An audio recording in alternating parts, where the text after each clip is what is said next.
I'd like to make an introduction. My name is Peter Allum, and I'm the advisory group co-chair for the Foundation of People with Learning Disabilities.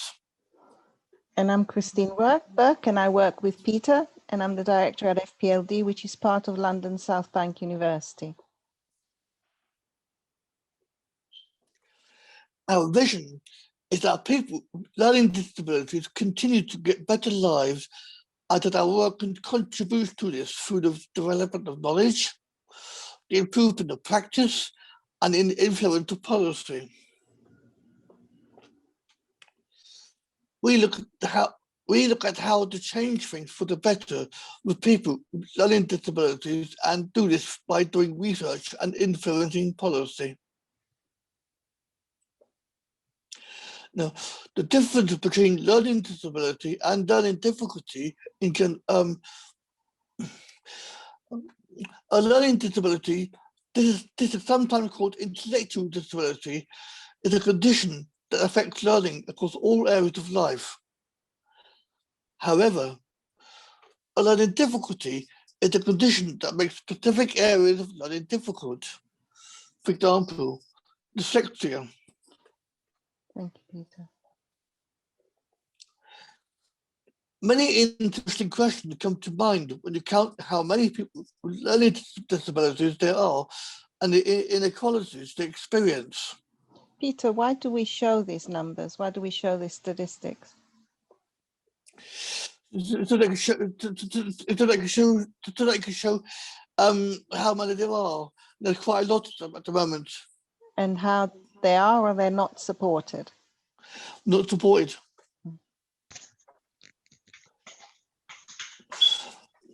COVID has highlighted these inequalities.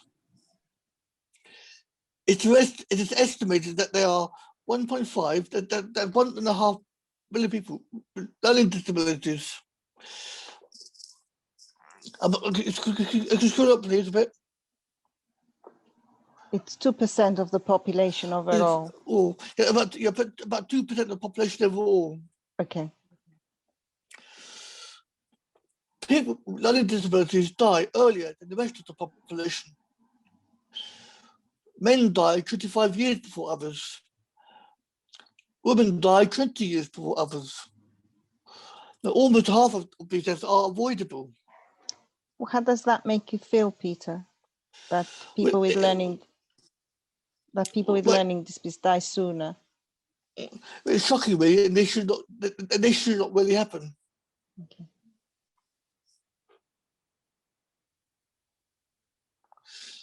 The new Public Health England report found that people with learning disabilities are 6 times more likely to die from COVID.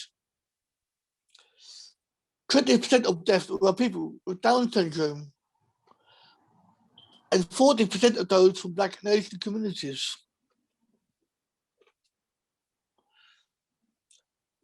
Life chances for people with learning disabilities are much more limited than for the rest of the population.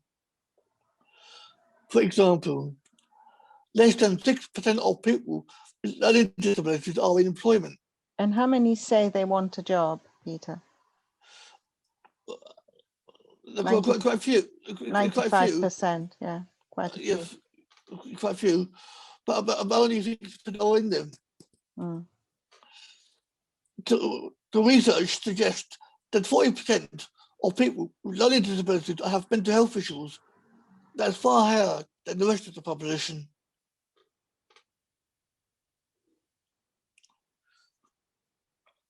What do people with learning disabilities want? They want the same opportunities that the rest of us have. The same life chances as all of us have. To be healthy and supported well. In our 2012 report, what young people want, they told us that they want a job, they want friends, and they also want to have fun. Parents told us they want positive lifestyles for their children. For example, we can dream. What are the top 3 skills young people said they wanted from their staff? Well, one, teaching practical skills such as managing money, using public transport, getting a job, and learning to cook. Number two, communication that includes support to stay connected with family and friends. Three, know about health needs and the medication. And Peter, do you remember that when people said they wanted to learn how to use money and use public transport, it was primarily because and learn to cook was that they could be ready for work. I think that was the reason people were saying. But one of the quotes we put here is that people feel very unsupported and they feel quite despondent, quite sad that nobody will support them. We've put a quote that there is no point telling anyone they will not help me get a job. And that's a college student on employability course, a young man who just felt totally depressed. Yes. So what are the top three qualities here? Is one, be patient with me and listen. For example, respect me and my rights to a good life like everyone else. Kind and fun to be with. And he also liked me. And the second one, to keep a promise. And for example, be confidential and listen to and do what they say. And number three, have a positive attitude. For example, do things with me. My voice, my rights, my lifestyle. And this is a slide we borrowed from, or we asked Paradigm to send us. And they're doing some really great work, great at GR8, on what support worker skills should be. And this is what people have said to them about it, is that they should be adventurous, friendly, encouraging, supportive of my loving, connecting, advocating, respectful, and resourceful. They're doing some very interesting work with staff, which we thought we should send here. And if you click on the link in our presentation, it'll take you to their work. This is some of the quotes of what people said to us, Peter. Did you want to? I think we have time. Yeah, okay.